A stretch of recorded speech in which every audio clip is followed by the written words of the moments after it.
I am here to say that it does get better.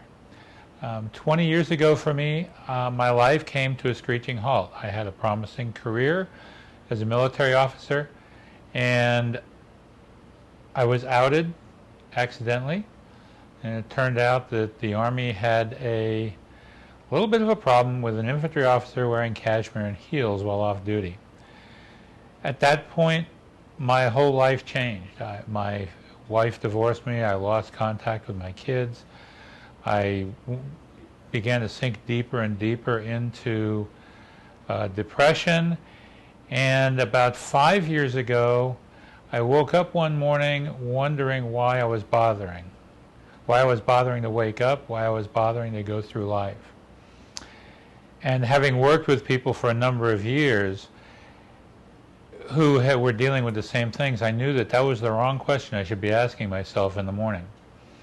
And so I immediately went to get help, because I knew that it wouldn't be very long before I was no longer asking that question, but I was actually doing something about killing myself.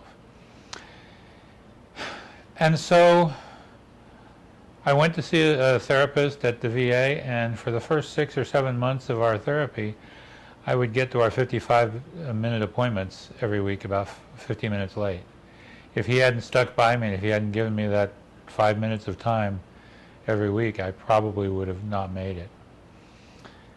And I started talking with friends, and I reached out to people. And at that point, I didn't want to reach out. It's hard for me to reach out to people, but I knew that I had to do something.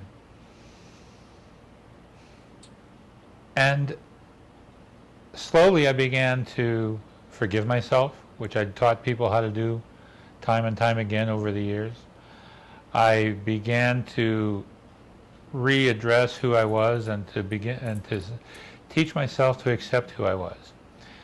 As a Christian, I had a long battle with who I was and what I was going to do about it and where I should be. And I would scream and cry out to God, and I would get angry at him. And one afternoon, we had a long talk, and I came to realize that it wasn't about who I was. It wasn't about my gender. It wasn't about sexuality. It was about where my heart was. After that, working with the therapist, and after I had that long conversation with God, I began to realize that there was a purpose for me in my life, and that purpose was only just beginning, because I had accepted who I was.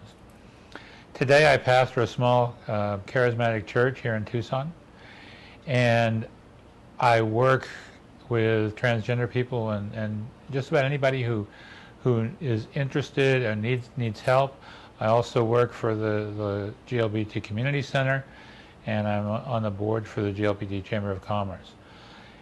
And some of the people who stood by me in my darkest hour now are with me and helping me to continue to succeed.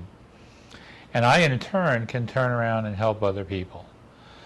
The important thing to remember is that you have value, you have a purpose in living, and that God loves you the way you are, because many of us deal with that issue. And I just want to say that it does get better, and it continues to get better, and better every day. Just hang in there and don't quit.